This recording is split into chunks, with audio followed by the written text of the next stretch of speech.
നോക്കുകയാണെങ്കിൽ ജിഹി വർഗീസിന്റെ നേതൃത്വത്തിൽ ബൈജു കുട്ടനാടിന്റെ താളത്തിൽ അവർ കടന്നു വരികയാണ്. ചാക്കോ മാസ്റ്ററിന്റെ തന്ത്രങ്ങള് ഇവിടെ ഫലിക്കുമോ? അതോ മോനപ്പനാശാന്റെ തന്ത്രങ്ങളായിരിക്കുമോ? അതോ മനോജ് പത്തുതങ്ങിലിന്റെ തന്ത്രങ്ങളായിരിക്കുമോ?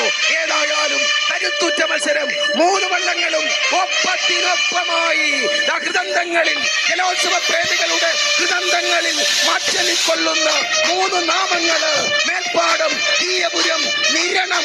മറവിക്ക് പോലും മറക്കാനാവാത്തത്ര മാസ്മരികത സമ്മാനിച്ചുകൊണ്ട് ജീവിത സമരത്തിൽ ജലവുമായി നിരന്തരം മല്ലടിക്കുന്ന കർഷക തൊഴിലാളികളുടെ, കയർ തൊഴിലാളികളുടെ, മത്സ്യത്തൊഴിലാളികളുടെ കരുത്തിന്റെ പ്രതീകമായി കടന്നു വരികയാണ്. മത്സര വള്ളംകളിയുടെ കരുത്ത് നമുക്കിവിടെ കാണാം. ഇഞ്ചോടിഞ്ച് പോരാട്ടം നടത്തി മേൽപ്പാടവും BBC-യും ഈയപുരത്തിന്റെ BBC-യും നിരണം ബോട്ടത്തിന്റെ നിരണവും തമ്മിലുള്ള പൊരിഞ്ഞ പോരാട്ടം. ഇതാണ് മത്സരം, ഇതാണ് ഫൈനൽ.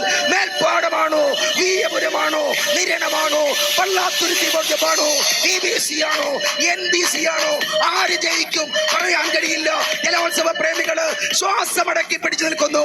1 മേൽപ്പാടം, 2 ഈയപുരം, 3 നിരണം. ആരാണ്?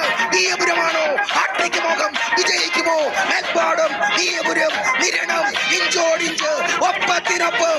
എന്തൊരു മത്സരം! ഉജ്ജ്വലം, ഉഗ്രം, ഉദാത്തം. ഓവർറ്റോ ജോളി എതിരെ. ഹരിപ്പാട് ആവേശകരമായ ചാമ്പ്യൻ സ്പോർട്സ് ലീഗ് 5ാം സീസണിലെ അവസാന കലാശപ്പോര് മത്സരം ഗ്രാൻഡ് ഫിനാലെ.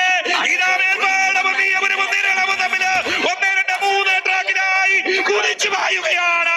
അടിപൊളി! അതാണ് മത്സരം. ഇത് കട്ടയ്ക്ക് കട്ട. ഒപ്പത്തിനൊപ്പം ഇതാ നിരണം, ഈയപുരം, മേൽപ്പാടം. ആര് മുൻപില്? നിരണമാണോ? നിരണം, മേൽപ്പാടം, ഈയപുരം, നിരണവും ഈയപുരവും മേൽപ്പാടവും കടന്നു പോകുന്ന മനോഹരമായ കലാശപ്പോര്. അതെ, 1ാം ട്രാക്കിലൂടെ കടന്നുപോയത് Melpadam Pallathuruthy boat club, tropical titans, Soly Varghese Melpadam, Manoj പത്തുതങ്ങില് ലീഡിംഗ് ക്യാപ്റ്റൻ.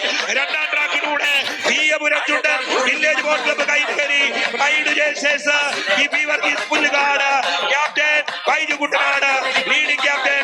3ാം ട്രാക്കിലൂടെ നിരണം ബോട്ട് ക്ലബ്ബ്, വായ്പാട്ടർ കിങ്, KG എബ്രഹാം ക്യാപ്റ്റൻ, മോനപ്പനാശാൻ ലീഡിംഗ് ക്യാപ്റ്റൻ. ആര് ജയിച്ചു, ആര് മുൻപേ കടന്നുപോയി എന്ന് ജഡ്ജസ് ആണ് ഔദ്യോഗികമായി പറയേണ്ടത്.